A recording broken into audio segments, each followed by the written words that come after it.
Hi guys, it's Lillian the Postmodern Mom. Welcome to my channel. This is another makeup monologue. Today I'm going to be talking about the birth of my third child.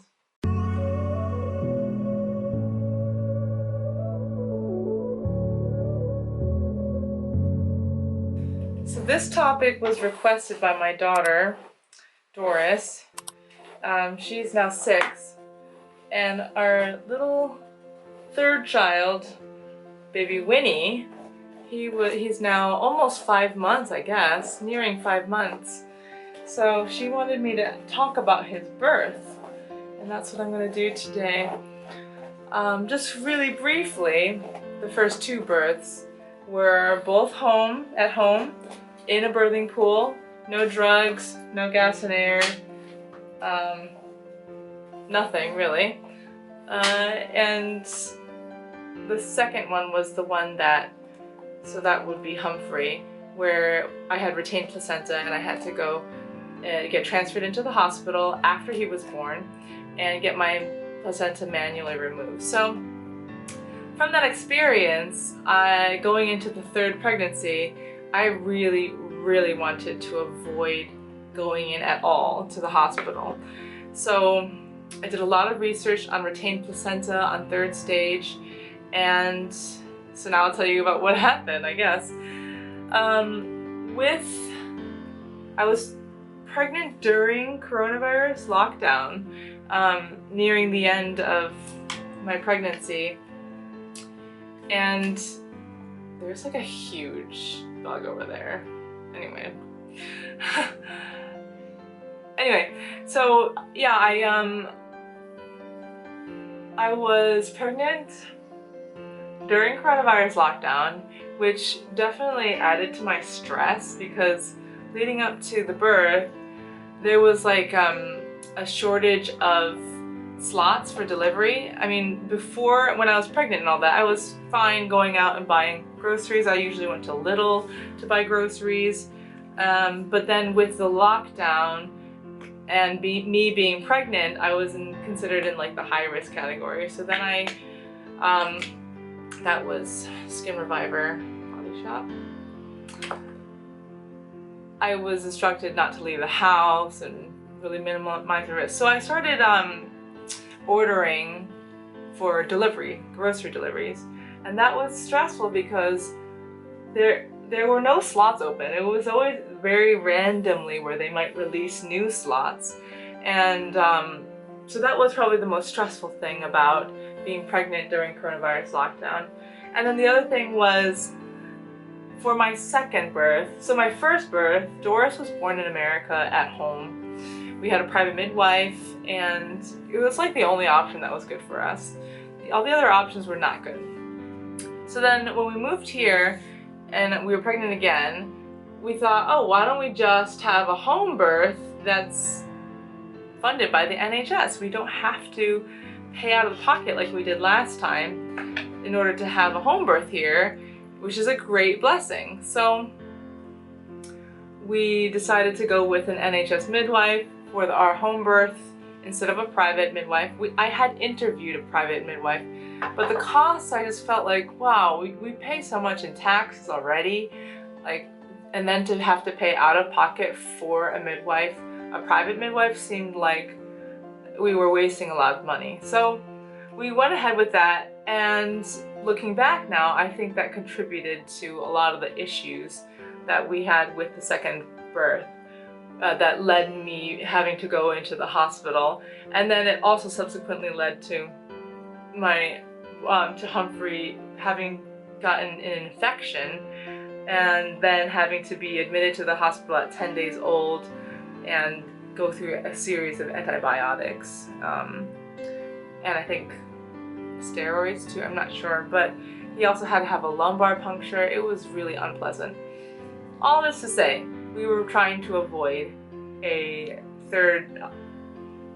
another hospital-style birth. Even though I gave birth at home fine and the baby was fine, it was me who had to go into the hospital, and that was just not fun. So we decided the third time around to shell out the money and hire this private midwife, which we had interviewed the year 2 or 3 years before that with our second.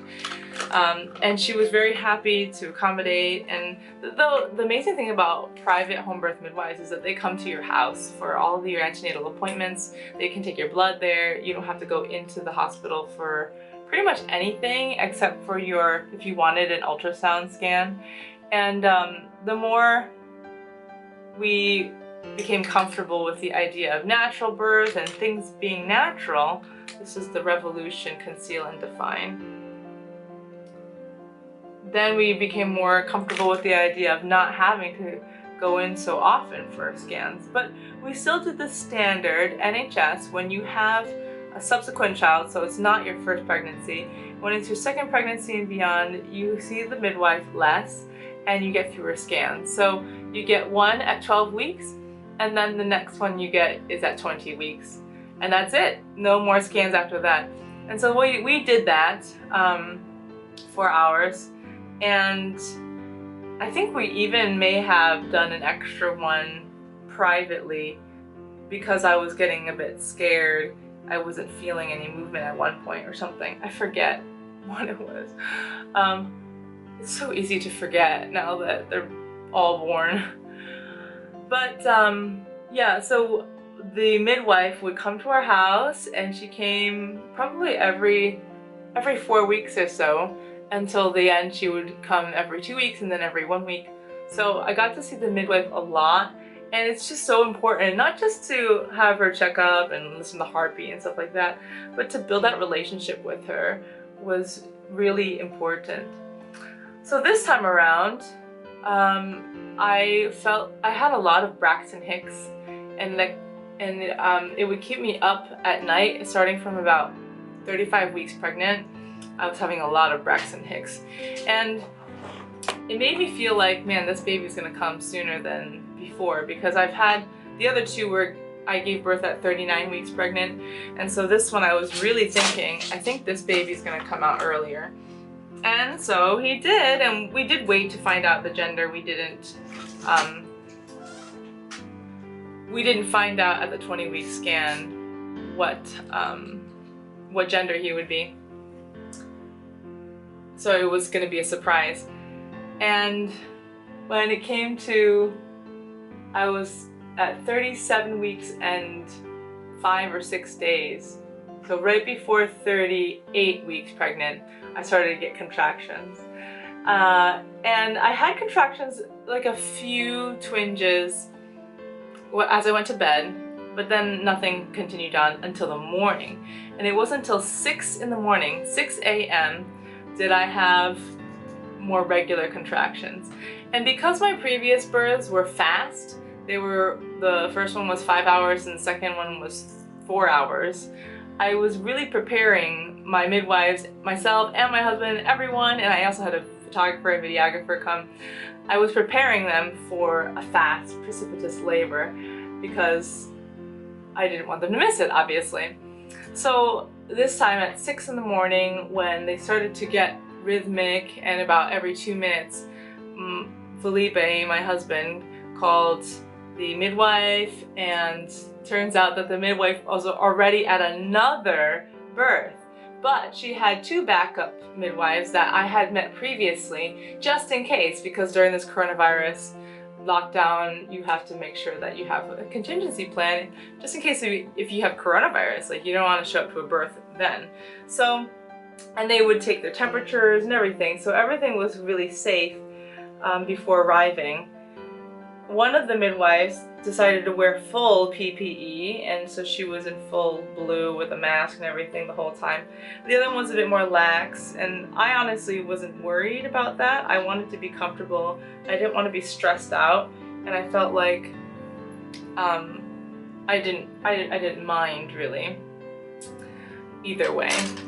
I'm gonna pull, so that was, I just contour with that one here, and now I'm gonna do a little bit of highlight with the shimmering one.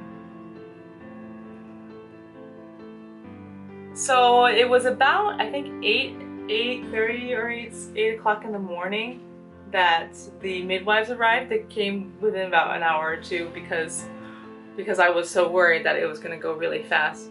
But when they arrived, things slowed down. The sun was out, it was bright, and Felipe had put the children downstairs to watch Sound of Music downstairs, and it was...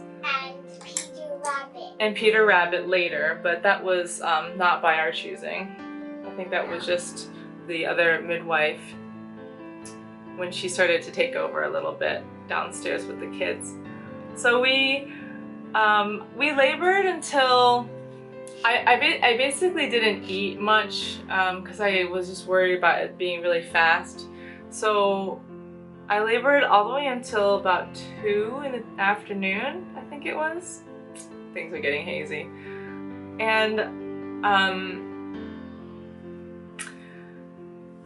yeah, it was much more difficult. It's longer labor than the first 2, and so by the time the baby was born, I was hungry. But basically, I felt like nothing was happening for a while, and in the beginning, I didn't even get into the birthing pool because I was worried that the contractions might slow down so much that the contractions might go away.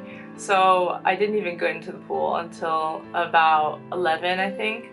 And then when I got into the birthing pool, things did slow down a little bit because it was more comfortable, and also it's just so bright, like it was day.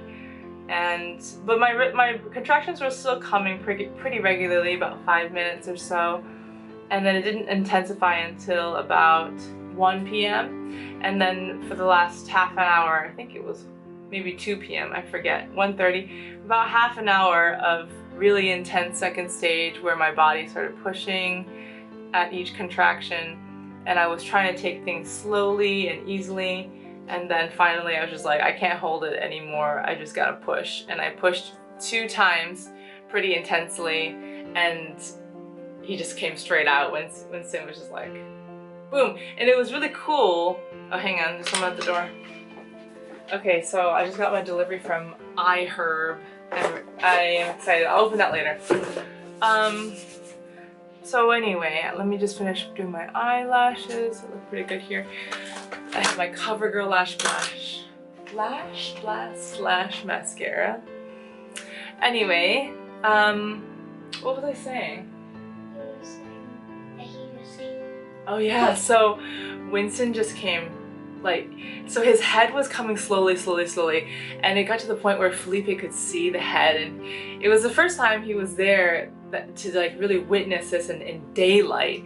So it was really exciting for him, he said, to see so clearly the head coming out and then his body coming out. And then there was a little bit of like a nuchal cord, so the umbilical cord was around his neck when he was born, and the midwife just very swiftly just unlooped it, and he came out, and he was a boy. We were very excited about that. Felipe had an inclination that it was going to be a boy, like that very day, like when we were giving birth. I had no idea, and I wasn't going to guess because I always get it wrong. But yeah, it was a boy. Doris was slightly disappointed because she wanted a girl. But maybe we'll still have a girl, right? We never know. God may give us a girl. So yeah, it was in total 9 hours of labor, and it was just so smooth. 5 minutes after I gave birth, the placenta came out because I did my research and I trusted my body, and I kept everything in the same birthing mentality. Instead of turning on the lights, and well, the lights were on, it was already bright anyway, but instead of like having the kids come up and welcome him, I wanted to wait until my placenta was out before having them come in and introduce them to him, because I do think that that contributed to what happened with the second child.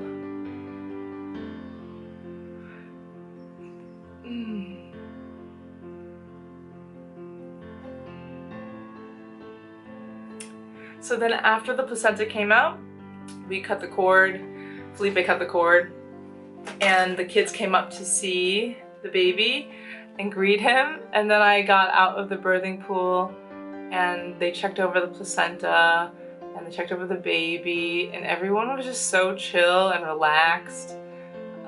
It was such a blessing. I couldn't have had a better, more straightforward labor. The only thing that it was, because it was a bit longer than the other ones, I was getting really impatient, getting really hot and bothered.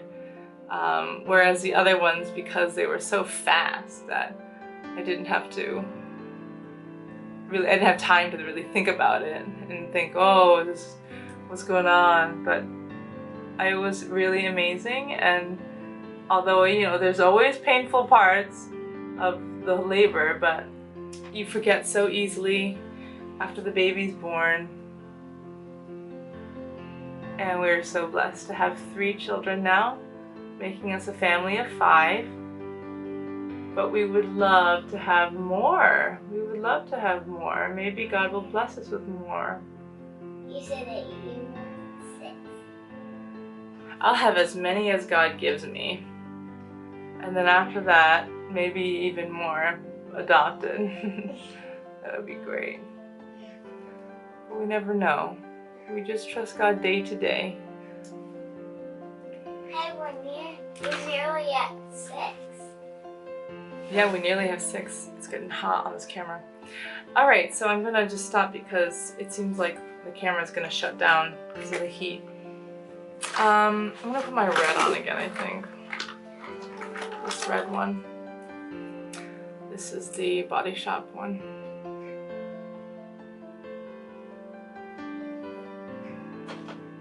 It's the pinky one.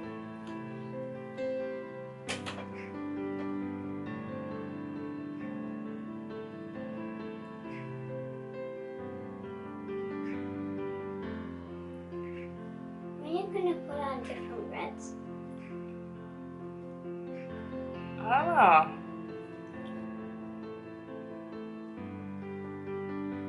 Just a tiny bit.